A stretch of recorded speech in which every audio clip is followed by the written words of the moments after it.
Justice K. Chandru and Justice K. Kannan delivered powerful speeches at the Colloquium on the Constitution and Democracy. The session, The Constitution, the Judiciary and Democracy, in which they spoke, was chaired by the director of the Hindu Publishing Group, Mr. N. Ram. Justice Chandru talked about the issues of minorities. He said that the apex court has always held that the rights of minorities are inherent. He began by referring to the speech made by former Prime Minister Jawaharlal Nehru after the tricolour was unfurled for the first time.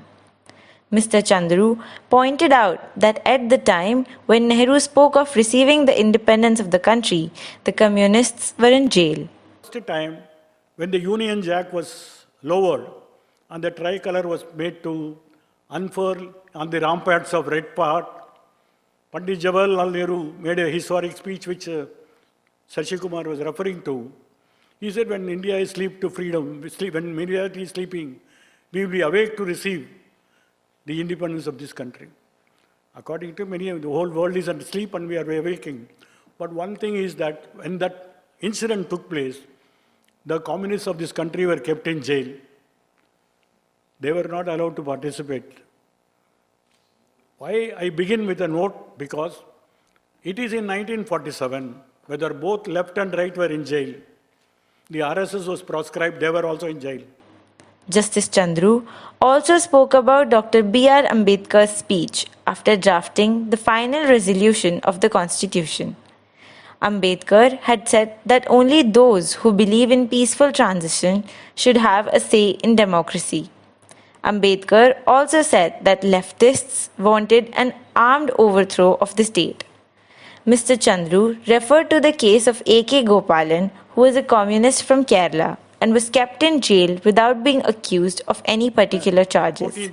He said that the first constitutional mistake was made in the A.K. Gopalan case in 1950. In his speech, Justice Chandru spoke about the role of communists in framing the constitution. He concluded by saying that the constitution is a growing and dynamic document. However, he also added that the judiciary has either been silent or did not take a decision at times of constitutional interpretation. Justice Chandru's address was followed by the speech of Justice K. Kannan. Justice Kannan started by quoting a line from the book How Democracies Die, which read as, "Many countries hold regular elections. Democracies still die." Kannan mentioned a survey which found that 52% of people in Venezuela believe that they live in a complete democracy. He says that this is an example of how people themselves are confused. Do we have a democracy? And what do we understand? And is it possible that we are missing something? In fact, in a survey which was done in Venezuela, where they found on a scale of 1 to 10, where 1 is not at all democratic and 10 is completely democratic. The people were asked to give the responses on what do they enjoy in their country. And surprisingly, 52% of the people said that they are fully living in a democratic setup. So therefore, that the people are confused. Am I living in a democracy or not?